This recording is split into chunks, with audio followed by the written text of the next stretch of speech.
نحمده ونصلي على رسوله الكريم أما بعد أعوذ بالله من الشيطان الرجيم بسم الله الرحمن الرحيم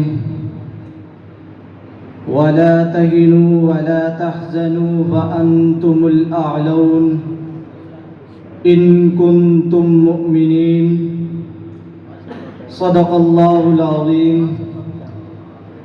معزز سامعین کرام، اس امید آباد عالم میں ہر لمحہ ہر آن کتنی امیدیں ہیں جو پیدا ہوتی ہیں اور کتنے ولولے ہیں جو اٹھتے ہیں، پھر ان میں کتنے ہیں جن کے نصیب میں فیروز مندی و کامرانی ہے، اور کتنے ہی ہیں جس کے لیے حسرت و یاس کے سوا کچھ بھی نہیں۔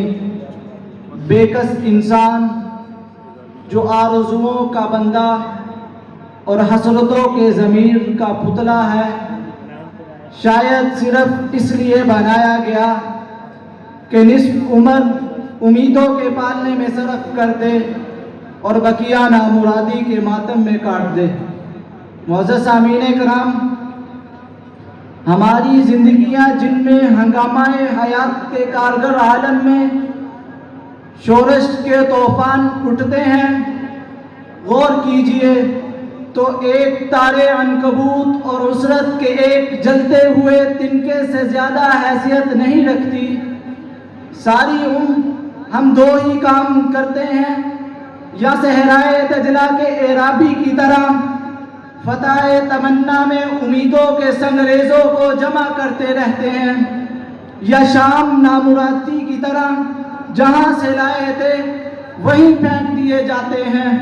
ہم اس آس پر زندگی کے دیے کو سہارا دیے ہوئے ہیں کہ ہم نے غزالی، ابن تیمیہ، شاہ ولی اللہ کو پیدا کیا، ہم نے محمد بن قاسم، صلاح الدین ایوبی، طارق بن زیاد، سید احمد شہید، شاہ اسماعیل شہید، حافظ ضامن شہید جیسے ہیرے پیدا کیے، ہم نے فلاں شہر بنائے، ہم نے سمرقند، بخارا، غرناطہ، دلی جیسے شہر آباد کر لیے، یا ان کی دی ہوئی قربانیوں پر دہائیاں بچائی اور چپ خاموش۔ سانجھ اب ہو چلی چودیس، کہاں بیٹھے ہو؟ گھر چلو اب بھی یہ امید۔ یہی حال ان لوگوں کا ہوتا ہے، وہ جب اپنے دورے امید کو دیکھتے ہیں تو تمام دنیا ان کے لیے بہشت امید بن جاتی ہے۔ ہر آواز ان کے کانوں میں ترانہ امید کا کام دیتی ہے۔ یہ وہ خوش نصیب قومیں ہوتی ہیں کہ ان کے دلوں کے اندر امیدوں کے چراغ روشن ہوتے ہیں۔ یہ جہاں جاتے ہیں اقبال و کامرانی کی روشنی استقبال کرتی ہے، کیونکہ ان کے دلوں میں سلطان امید فتح یاب ہوتا ہے۔ جب تک ان کے دلوں کے طاق مخفی میں امید کا چراغ روشن ہے، اس وقت تک کوئی ان پر مذمت اتار نہیں سکتا۔ معزز سامعین کرام، لیکن اپنی کم نصیبی اور بدحالی کے ہم اس دہانے پر کھڑے ہیں کہ صحراؤں کی فضائیت ہو یا ہوا کی سنسناہٹ، دریاؤں کی روانی ہو یا باد صبا کی سرسراہٹ، ہمارے قلوب کو منہ نہیں لیتی۔ ہمارے قول، فعل، عمل سے نامرادی اور ناکامی کی صدائیں اٹھ اٹھ کر طعنہ زن ہوتی رہتی ہیں۔ خدا نے امید کا دروازہ کسی پر بند نہیں کیا، زمین کی راحت کسی ایک قوم کے ورثہ میں نہیں دی۔ اس نے پھول اور کانٹے دونوں پیدا کیے، مگر ایک بدبخت کانٹوں پر چلتا ہے، پھولوں کے دامن کو نہیں چنتا، تو اسے اپنی محرومی پر رونا چاہیے۔ باغبان کا کیا دوش، خزاں کے ہاتھوں گلوں پر نہ جانے کیا گزری، چمن سے آئے صبا بے قرار گزری۔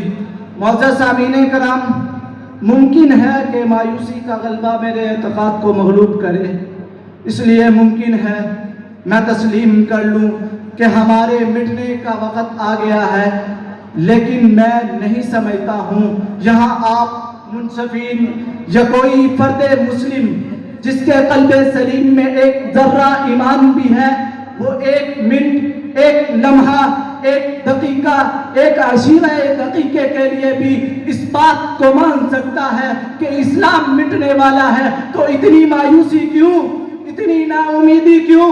میرے دماغ کے دریچے کو اڑائے ہوئے ہیں، میرے قلب کو مستر و پشیماں کیے ہوئے، اس کی ایک ہی وجہ ہے، میری امید کا محور ماضی ہے، میں نے اپنے حال اور استقبال کے لیے کچھ نہ کیا۔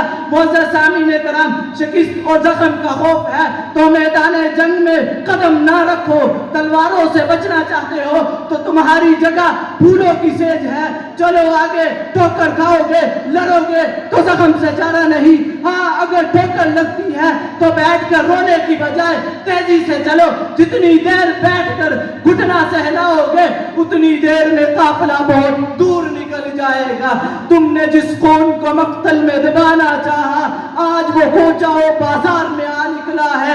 خاک صحرات پہ جمے یا کف قاتل پہ جمے، فرق انصاف پہ جمے یا سلاسل پہ جمے، تیغ بیداد پہ جمے یا لاشاء بسمل پہ جمے، خون پہ خون ہے، ٹپکے گا تو جم جائے گا، ٹپکے گا تو جم جائے گا۔ وسلام۔